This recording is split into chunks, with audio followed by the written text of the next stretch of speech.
और ये बड़ी खबर आ रही है। आपको बता दें कि दिल्ली में बीजेपी सांसदों का कांग्रेस के खिलाफ प्रदर्शन है। संसद भवन के बाहर कांग्रेस के खिलाफ अब बीजेपी सांसद प्रदर्शन कर रहे हैं। दरअसल बाबा साहेब अंबेडकर के मुद्दे पर बीजेपी सांसदों का ये प्रदर्शन है। संसद भवन के बाहर कांग्रेस के खिलाफ ये प्रदर्शन कर रहे हैं। तो तस्वीरें भी आप देखिए, बीजेपी सांसदों का कांग्रेस के खिलाफ प्रदर्शन है।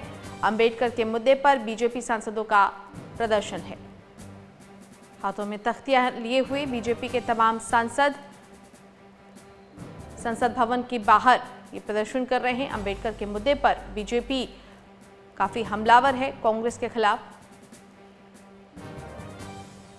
इससे पहले भी प्रधानमंत्री नरेंद्र मोदी समेत बीजेपी के तमाम वरिष्ठ नेताओं ने संविधान के साथ छेड़छाड़ और दुरुपयोग का आरोप कांग्रेस पर ही लगाया था। तस्वीरें आप देखिए, संसद भवन के बाहर कांग्रेस के खिलाफ ये बीजेपी सांसदों का प्रदर्शन है। सत्ता पक्ष और विपक्ष इस बार के सत्र में एक दूसरे पर लगातार हमलावर हैं और अब पहले जहां विपक्ष सत्ता पक्ष के खिलाफ प्रदर्शन कर रहा था, तो वहीं अब बीजेपी अंबेडकर के मुद्दे पर कांग्रेस को ही घेर रही है।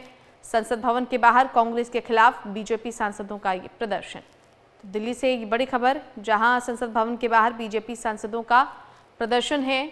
कांग्रेस के खिलाफ ये प्रदर्शन इन सांसदों की तरफ से किया गया है। अंबेडकर के मुद्दे पर बीजेपी सांसदों का ये प्रदर्शन, बड़ी खबर इस वक्त की दिल्ली से, जहां बीजेपी सांसदों ने कांग्रेस के खिलाफ संसद भवन के बाहर प्रदर्शन किया है।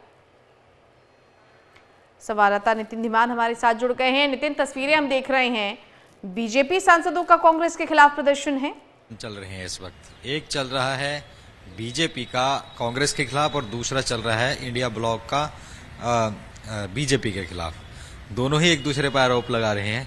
जिस तरीके से अमित शाह की तरफ से जो बाबा साहब को लेकर का बयान सामने आया संसद में, उसके बाद कल आम आदमी पार्टी ने भी प्रदर्शन किया, कांग्रेस ने भी किया और आज सुबह ही 9:30 बजे राहुल गांधी ने सभी एमपीज की मीटिंग बुला ली थी और उसके बाद अब सभी प्रोटेस्ट कर रहे हैं संसद भवन के बाहर। तो वहीं दूसरी तरफ कल गृह मंत्री ने जिस तरीके से प्रेस कॉन्फ्रेंस की और आरोप पूरे कांग्रेस पर लगाए गए, तो ये कहा जा रहा है कि बाबा साहब अम्बेडकर, बीजेपी की तरफ से कहा जा रहा है कि अम्बेडकर का अपमान कांग्रेस ने किया था क्योंकि उन्होंने भारत रत्न उनके टेन्योर में नहीं दिया गया। चुनाव जब बाबा साहब लड़े तो उनको हराने का काम किया गया। सैम पित्रोदा के पुराने ट्वीट निकाल कर दिखाए जा रहे हैं जिसमें उन्होंने टिप्पणियां बाबा साहब पर की थी। तो ये तमाम बातें उनकी तरफ से कही जा रही हैं और ये कहा जा रहा है कि सबसे ज़्यादा कार्य जो है बीजेपी ने बाबा साहब को लेकर के किए हैं, चाहे भवनों का निर्माण हो या अन्य चीज़ें हों। दूसरा, कांग्रेस कह रही है कि जिस तरीके से जो ये बयान दिया गया है संसद पटल में, उसको लेकर के केंद्रीय गृह मंत्री माफ़ी मांगे। आम आदमी पार्टी भी यही कह रही है कि माफ़ी इस पर मांगी जानी चाहिए। तो आज क्योंकि अभी तो प्रदर्शन चल रहा है, अभी सेशन शुरू होगा तो ये पूरी संभावना है कि वहाँ भी हंगामेदार रहने वाला है। और क्योंकि आज और कल का दिन अंतिम है, तो और ये 2 दिन भी लग रहा है कि हंगामे के भेंट चढ़ जाएंगे। इससे पहले अदानी का मुद्दा गूंजा, फिर संभल का मुद्दा गूंजा, फिर सोरोस का मुद्दा गूंजा और अब भीमराव अंबेडकर की टिप्पणी के मामले पर पूरा सदन हंगामे की भेंट चढ़ने वाला है। तो फिलहाल प्रदर्शन चल रहे हैं दोनों तरफ से ही, सत्ता पक्ष की तरफ से भी और विपक्ष की तरफ से ही। दोनों एक दूसरे पर आरोप लगाते हुए नजर आ रहे हैं। जी।